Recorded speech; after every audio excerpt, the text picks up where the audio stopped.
Hello my dear friends and welcome to StudyIQ. I am Joy and today in this lecture we will discuss about the rationalization of the GST rates. GST is Goods and Services Tax and we will discuss about the government proposal on the rationalization of GST rates. First of all, let us see what is the current affair. The finance minister recently said that the country is targeting towards a single standard rate instead of current 12% and 18% slab. So if we analyze the GST slabs or the goods and services tax slabs, there are at present 12% slab as well as 18%. Now, the proposal of the finance ministry is that the country will arrive at a standard rate which will be between 12 to 18%, and this 12% and the 18% slabs will be eliminated and there will be only one single standard rate which will be between 12 to 18%. Now this is the proposal of the finance minister. Now let us analyze this issue in detail in this lecture. First of all, let us see what are the current rates or slabs under the goods and services tax regime in India. Currently, 1216 commodities come under GST. So, out of this 1216 commodities, 183 commodities are taxed at zero rate. So, there is no taxation for 183 commodities.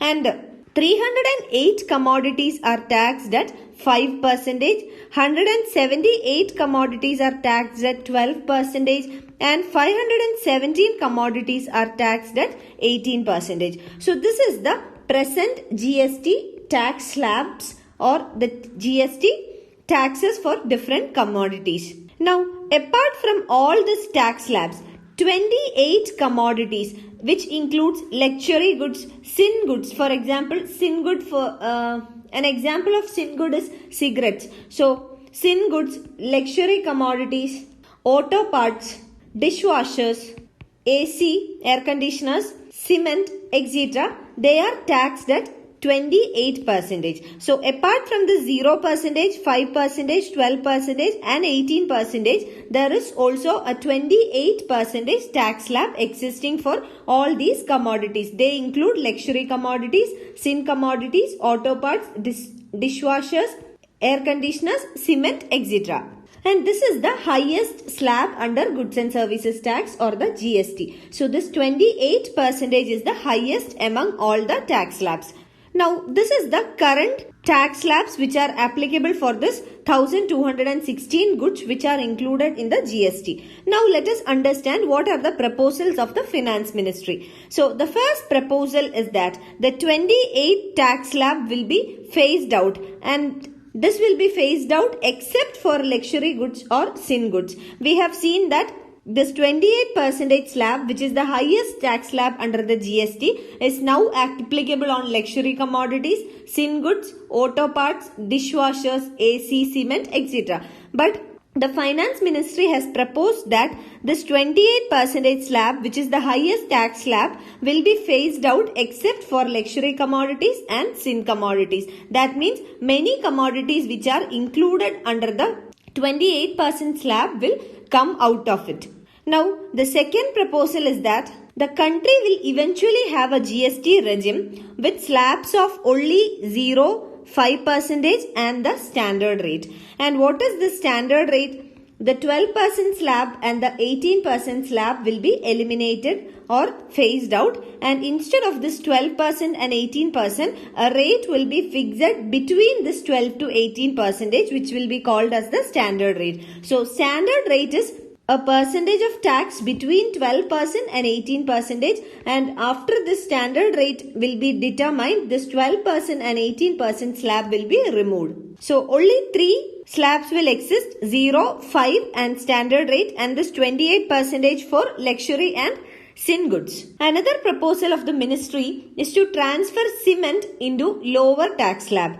We have seen that cement comes under the 28% tax slab. So, government or the ministry has proposed that cement will be transferred into a lower tax slab. So, these are the proposals of the finance ministry. Now, apart from these proposals, recently the GST Council had made certain differences or changes in the tax slabs. For example, other building material except cement, they have already been transferred from 28% to 18 and 12% tax slabs. So earlier other building material except cement was also included in 28%. Cement is now also in this 28% tax slab. So the GST Council in its previous meetings had removed other building material from 28% and transferred it to 18 and 12%.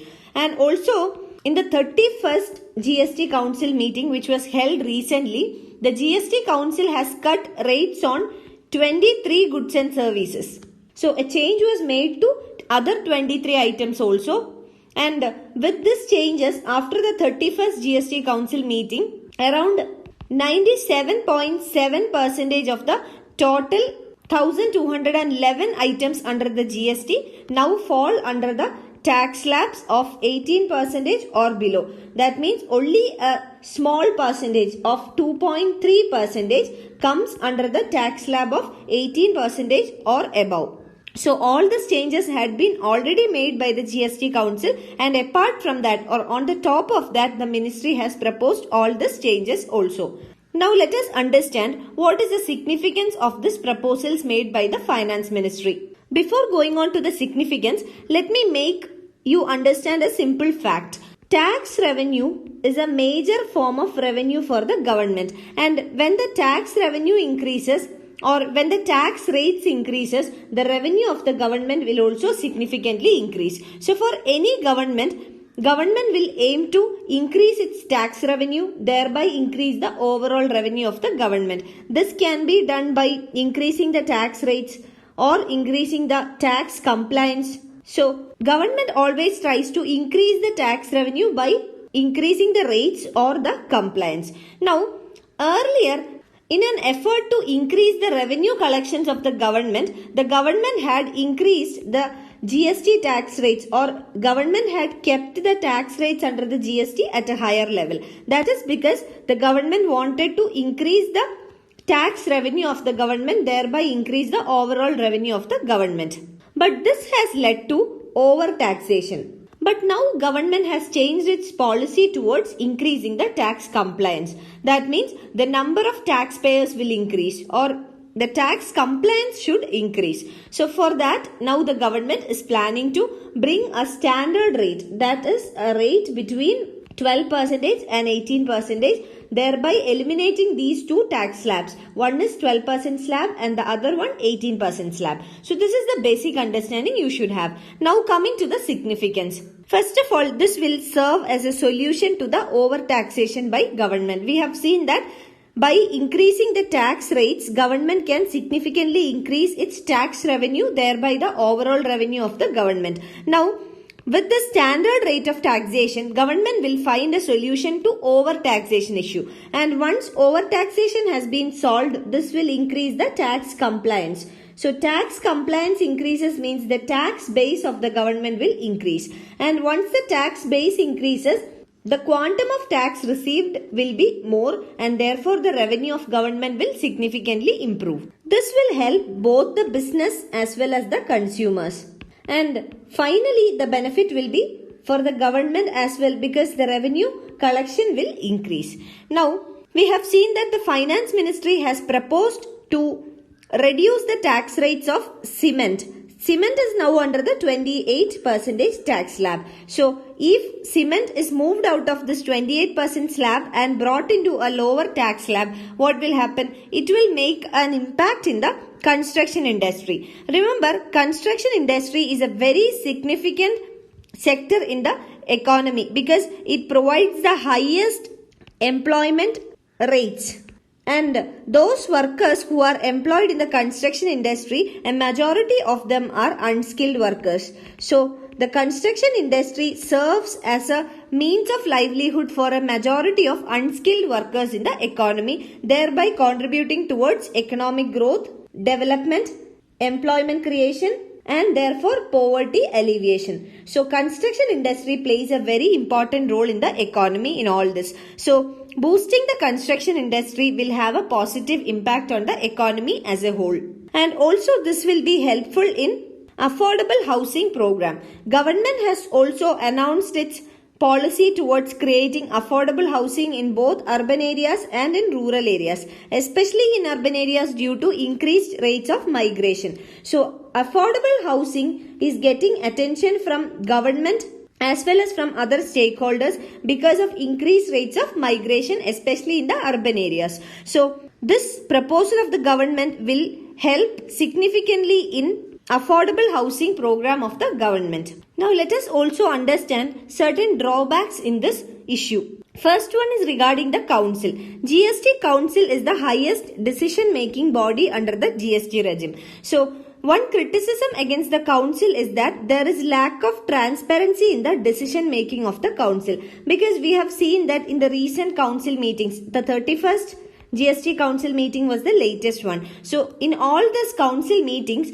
many times the tax rates have come down, many changes were proposed on the tax rates, etc. But there is a lack of transparency on how the council has come up or arrived at the decisions. So there should be a policy that will bring in transparency in the decision making of the council. So it should be clear that the council makes the decision in a transparent manner without being affected by the pressure groups. Now, second drawback is regarding the facilitation. One of the biggest gaps in the GST implementation is in the lack of a software solution for invoice matching. And also there is no system of verification for tax credits. Tax credits are claimed under Form GSTR 3B. So there is no system for tax credit as well. And this has led to the issue of too much of claim of input tax credit. And other issues include the issue of exporters for MSMEs. Another issue is with regard to the IGST. States continue to claim that or complain that the IGST proceeds are also not coming their way. What is IGST? IGST is integrated GST. IGST is applicable when one commodity is being transferred from one state to the other state, or when two or more states are involved in the process, IGST is applicable. So these are all some of the drawbacks. Now what is the way ahead? The GST Council is the highest decision making body in the GST regime, and this council members consist of representatives from both the center as well as from the states. So there is a clear-cut cooperation of center-state is necessary for implementing any changes. So first of all, there should be a center-state cooperation on lowering the tax rates, or willingness from center as well as the states is necessary. Secondly, by reducing or cutting the tax rates, it is going to make a short-term revenue hit on the government. For the short term, the revenue will be affected, but over the long period of time, the revenue will go up because this will lead to an improved business activity. So in the long run, what will happen? Because the tax rates are lesser, the business activity will expand. It will help the businesses. And because of lesser tax rates, the demand also will go up. This will help the consumers also. So in the long run, definitely this short-term adjustment or compromise on the taxes by both the center and state can be compensated. And besides a reduction on the tax rate, the government should focus on addressing the present issues in the GST regime. So this is very, very important. And this will lead to higher tax revenue for the government and also higher tax compliance. So these are the necessary steps required in the GST regime. You can find the PDF of this lecture on my Facebook page. And for any queries regarding your UPSC preparations, you can get in touch with me on my Facebook page, or you can email me at joyce.studyiq@gmail.com. Thank you.